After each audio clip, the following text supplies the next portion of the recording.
सही बच्चों को नमस्कार। बात हो रही है अलजेब्रा की, जिसकी कॉन्सेप्ट कॉम्प्लेक्स नंबर की हम बात करें। तो कॉन्सेप्ट इन कॉम्प्लेक्स नंबर में आज हम बात करेंगे properties of modulus of complex number. Complex number का जो मॉड होता है आपने निकालना सीखा होगा कि अगर कोई z एक कॉम्प्लेक्स नंबर है, z is equal to a plus i b, concept आपको क्लियर होगा इसका। और अगर आपको इसका मॉड निकालना पड़ जाए, मॉड ऑफ z, तो हम जानते हैं इसकी value root a square plus b square होती है ना। लेकिन मॉडुलस की कुछ प्रॉपर्टीज होती हैं, उन प्रॉपर्टीज के बारे में हम बात करेंगे। वो एक साथ एक वीडियो में बात नहीं करेंगे, 2-3 वीडियो में बात करेंगे ना। नहीं, व्यू बढ़ाने के लिए नहीं, क्योंकि एक साथ ज़्यादा बड़ा वीडियो हो जाएगा। देखो ध्यान से, पहली प्रॉपर्टी ये कहती है, ये प्रॉपर्टी है कि अगर Z1 और Z2 दो कॉम्प्लेक्स नंबर हैं और हम Z1 इंटू Z2 करें और इसके बाद इसका मॉड निकालें या अलग अलग मॉड निकाल के मल्टीप्लाई करें, value will be the same, है ना। ये वैल्यू सेम होगी। इसको प्रूव करने जाते हैं, जरा समझिएगा। इसको प्रूव करने के साथ साथ एक चीज मैं जरूर करना चाहूंगा, क्योंकि मेरी राइटिंग गंदी है। नहीं, ये मैं कह नहीं रहा हूँ, मैं बता रहा हूँ आपको, ठीक है। उसके लिए कुछ कर नहीं सकते, क्योंकि अब इस एज में तो नहीं कर सकते। नहीं, बचपन तो अपने रहा नहीं हमारा। अब देखो ध्यान से, मैं यहाँ पर कॉम्प्लेक्स नंबर को पोलर फॉर्म में लिखने की कोशिश करूँगा। आपने पढ़ा होगा कि अगर कोई complex number z is equal to a plus i b है, तो आप पोलर फॉर्म में इसको z is equal to r e to power i theta लिख सकते हैं। तो ये आपने पढ़ा है भाई। r जो होता है वो मैग्नीट्यूड होता है। इसलिए होता क्या है, जब मैं इसको पोलर फॉर्म में चेंज करता हूं ना, तो a को लिख देता हूं r cos theta, polar representation of complex number जानते हैं, और b को लिख देता हूं r sin थीटा, है ना। तो यहां रखता हूं तो आता है z is equal to r common हो जाता है, और ये आता है cos theta plus i sine theta, है ना। और ये आइलर साहब एक थे, जिसको कुछ लोग यूलर कहते हैं, लेकिन हम लोग हिंदी में नाम उनका पढ़ा है, आइलर साहब थे। उन्होंने कहा था कि मैं इसको e to power i theta लिख सकता हूं, जहां r इसका मैग्नीट्यूड है और ये एम्पलीट्यूड है। ये आप जानते हैं, ठीक है। तो मैं इसको प्रूफ करने के लिए इसी का इस्तेमाल करूंगा, वो ज्यादा बेहतर होगा, है ना। देखो ध्यान से, तो मैंने इसका प्रूफ किया। हमने कहा एक काम करते हैं, हम पहले Z1 मान लेते हैं R1 e to power i theta 1। यानी अगर मैं यहां पर कहूं कि इसका मैग्नीट्यूड क्या है, मॉड Z1 यहां पर क्या है, तो इट मीन मॉड Z1 यहां पर R1 है, ये ध्यान रखिएगा। और एम्पलीट्यूड जो होता है वो थीटा 1 है, उसकी जरूरत है नहीं, इसलिए बात नहीं कर रहा हूं। और Z2 मैंने एज्यूम किया R2 e to power i theta 2। तो इसका मतलब यहां पर जो मॉड Z2 है वो क्या है, मॉड Z2 यहां पर R2 है ना। अब आपको Z1 इंटू Z2 चाहिए, तो जब Z1 इंटू Z2 करेंगे, पहले इंटू कर लेते हैं, तो आएगा R1 e to power i theta 1 into R2 e to power i theta 2। अगर इसको थोड़ा सा कैलकुलेट करें तो R1 into R2 e to power i theta 1 प्लस थीटा 2, ये Z1 इंटू Z2 हो गया। अगर मैं कहूं कि भैया ये बताओ कि Z1 इंटू Z2 आपने निकाला है, इसका मॉड क्या होगा, तो आप कहेंगे ये होगा जो बाहर लिखा हुआ है, R1 इंटू R2।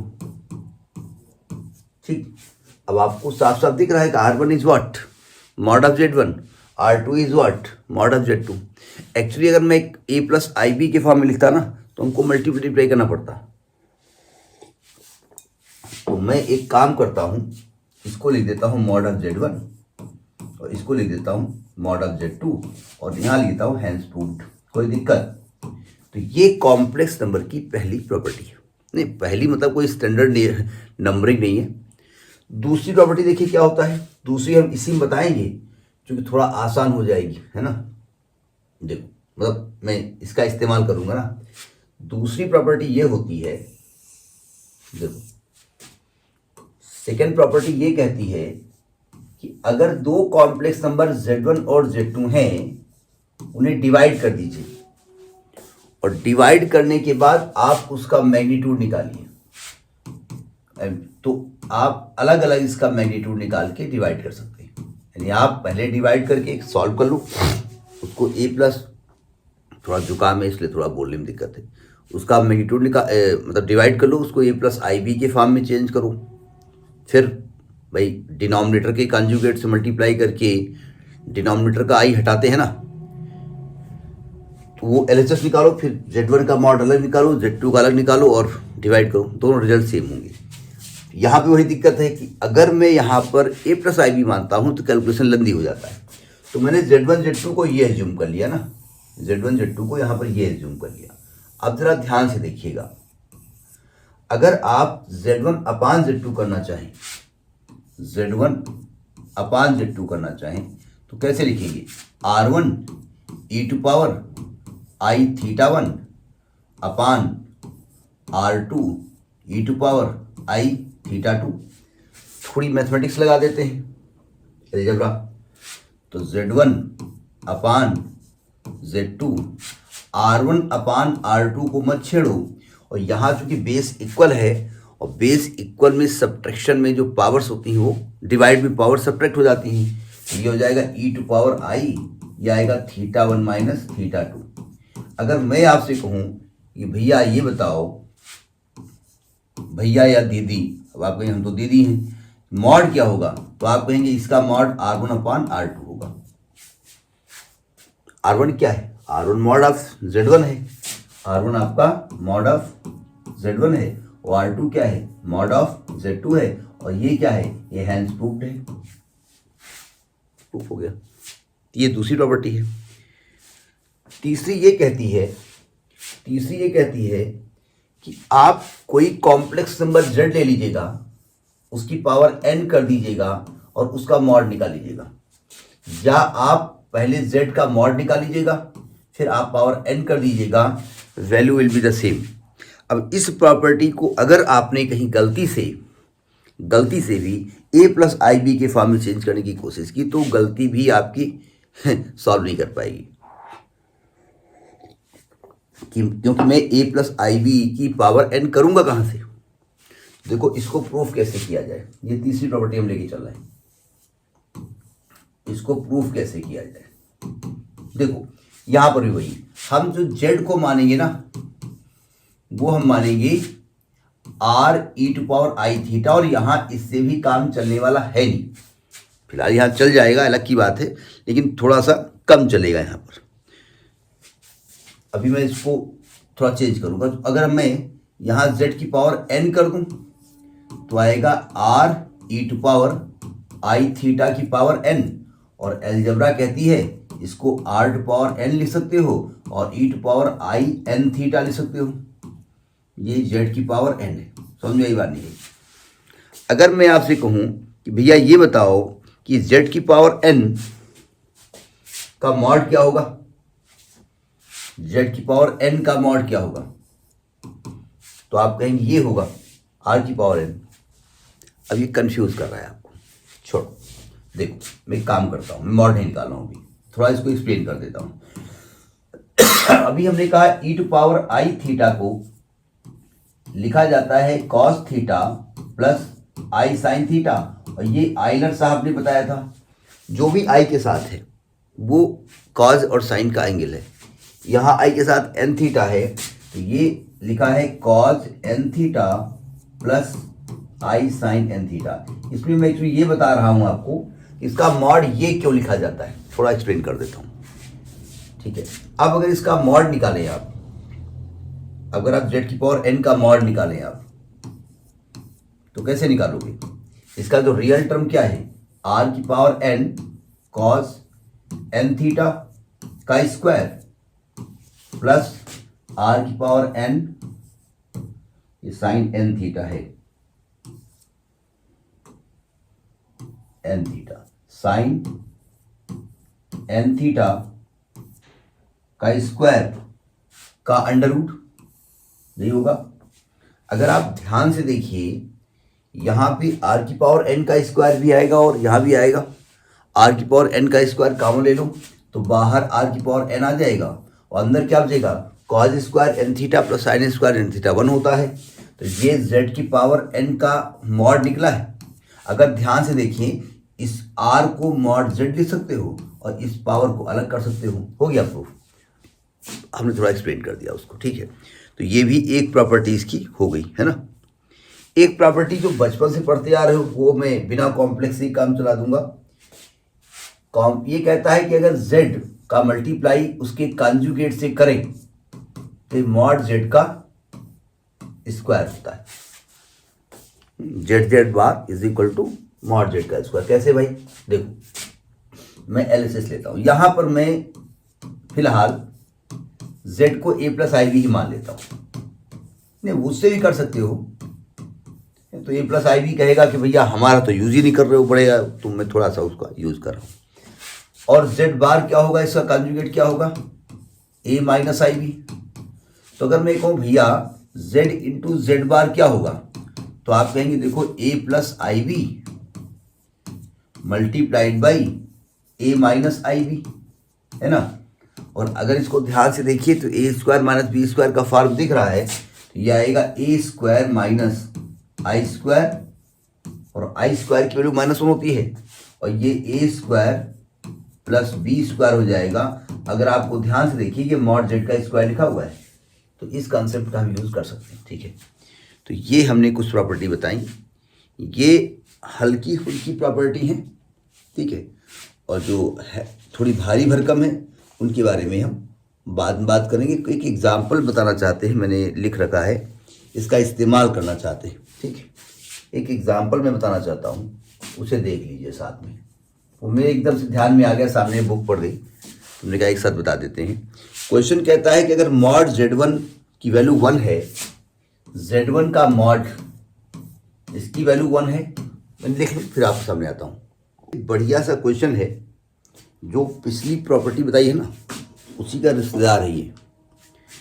क्वेश्चन कहता है कि अगर मॉड z1 1 है, मॉड z2 2 है, मॉड z3 3 है और 9 z1 z2 plus 4 z2 z3 plus 4 z1 z3 plus z2 z3 की मॉड 12 है, तो z1 plus z2 plus z3 की वैल्यू ज्ञात करिए।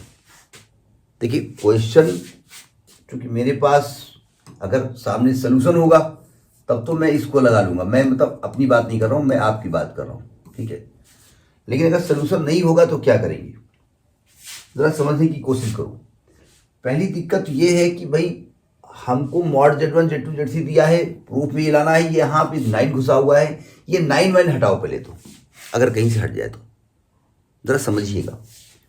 जो गिवन है उसके बारे में बात करते हैं। अगर z1 का मॉड 1 है और मैं इसका स्क्वायरिंग कर दूं, ठीक है, तो ये z1 मॉड का स्क्वायर भी 1 होगा और z1 मॉड के स्क्वायर को आप z1 इंटू z1 बार लिख सकते हैं, कोई दिक्कत।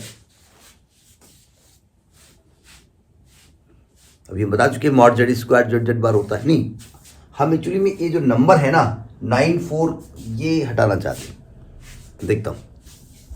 इसी प्रकार से मॉड z2 2 है, मॉड जो z2 है उसकी वैल्यू 2 है, तो अगर मैं इसकी स्क्वायरिंग कर दूं तो ये मॉड z2 का स्क्वायर इज इक्वल टू 4 होगा और 4 की जगह आप z2 इंटू z2 बार लिख सकते हैं। मैं नंबर्स को हटाना चाहता हूं। भाई आपको ये दिया 9 z1 z2 यहाँ पर है नहीं, मॉड के अंदर ये आ रहा यहीं से है, ठीक है। और z3 का जो मॉड है वो है 3, अगर मैं इसका स्क्वायरिंग कर दूं तो z3 का मॉड का स्क्वायर 9 हो जाएगा और इसको z3 इंटू z3 बार लिख सकते हैं। तो एक काम करता हूं, जो गिवन है ना हमारे पास उसमें मैं 9 की जगह लिख दूंगा z3 बार, 4 को लिख दूंगा z2 बार और यहां मान लेता हूं ये 1 लिखा हुआ है, उसको लिख दूंगा z1 बार। देखता हूं क्या आता है। तो देखिए, चूंकि आपको गिवन है एज, क्या गिवन है, मॉड ऑफ, थोड़ा इसको नीचे करिए, गिवन है 9z1 into z2 plus 4 z1 into z3 है, हाँ z1 into z3, z1 into z3 plus z2 into z3 is equal to 12 given है। एक बार देख लेता हूँ, क्वेश्चन तो गलत नहीं नोट तो है, z1 इंटू z3, हाँ ठीक है। देखो जरा ध्यान से, सावधान, 9 को मैं क्या लिख रहा हूं, 9 को लिख रहा हूं z2 इंटू z3 बार, और ये इंटू z1 इंटू z2 दिया हुआ है, प्लस 4 को क्या लिख रहा हूं, z2 into z2 bar into z1 into z3 plus, यहां 1 क्या है, z1 into z1 bar into z2 into z3 का mod is equal to 12। Have you got it? अब जरा इस मॉड के अंदर देखिए, मॉड के अंदर ही देखिए, मॉड के अंदर देखो जरा, देखो ये z2 है, ये z2 है, ये z2 है, ये z2 है, यानी मॉड के अंदर z2 कॉमन है। मैंने एक काम किया, z2 कॉमन ले लिया, ये z2 कॉमन हो गया, z3 बार नहीं है, छोड़ो, z1 यहां पर भी है, z1 यहां पर भी है, z1 यहां पर भी है, मैंने z1 कॉमन ले लिया, ठीक, z1, z2 यहां पर है, z2 यहां पर है, z2 दो बार है क्या, एक सेकंड एक बार चेक कर ले ना, थोड़ा सा कुछ कंफ्यूजन हो रहा है, ये z3 इंटू z3 बार है, सॉरी ये z3 इंटू z3 बार, चलो कोई बात नहीं, ये z2 कॉमन ले लिया, z3 नहीं कॉमन लिया, z1 z2 हो गया, z3 यहां पर भी है, z3 यहां पर भी है, z3 यहां पर, z3 भी कॉमन हो गया, तो 3 चीजें कहां कॉमन हो गई, एक सेकंड चेक कर ले, ठीक ठीक तो है, यानी z1 z1 z1 z1 z2 z2 z2 z2 z3 z3 z3 हमने कॉमन ले लिया, क्या बचा यहां पर, यहां बचा z1 बार, ये z1 बार यहां बचा, प्लस ये बचा z2 bar plus z3 bar का mod is equal to 12। Have you got up till this? ठीक है, अब जरा ध्यान से देखिएगा, ये वाला जो बाहर लिखा है मॉड, ये 1 2 3 4 ये सब मल्टीप्लाई लिखे है ना, और मल्टीप्लाई जब मॉड लिखा होता है तो उसको अलग अलग मॉड लिख सकते हैं, यानी ये मॉड z1 अलग हो जाएगा, इंटू मॉड z2 अलग हो जाएगा, इंटू मॉड z3 अलग हो जाएगा, into mod z1 bar plus z2 bar plus z3 bar is equal to 12। यहां तक बात समझ में आ गई? अब मॉड z1 तो आप जानते हो, मॉड z1 की वैल्यू क्या है, मॉड z1 है आपका 1, मॉड z2 है आपका 4, मॉड z3 है आपका 3, और यह आ गया mod z1 bar plus z2 bar plus z3 bar is equal to 12। अब जरा ध्यान से देखो, ये जो 4 3 12 है ना, ये इसको कैंसिल कर देगा, है ना, तो क्या बचेगा, mod z1 bar plus z2 bar plus z3 bar is equal to 1। यहां तक बात सुनना है, लेकिन आपको तो mod z1 plus z2 plus z3 करना है। तो आपने पढ़ा है कि आप a बार का मॉड निकालिए या मॉड a का बार निकालिए, कोई फर्क नहीं पड़ता, यानी आप इसको लिख सकते हैं z1 plus z2 plus z3 का कंप्लीट बार का मॉड। और आप जानते हैं चाहे आप a प्लस बी का मॉड निकालो चाहे a माइनस बी का मॉड निकालो, वैल्यू सेम होगी, यानी इसको आप लिख सकते हो z1 into z2 sorry plus z1 plus z2 plus z3, z1 plus z2 plus z3 का मॉड क्या होगा 1/। छोटा सा क्वेश्चन था, क्वेश्चन बढ़िया है। Next property in the next video. नमस्कार।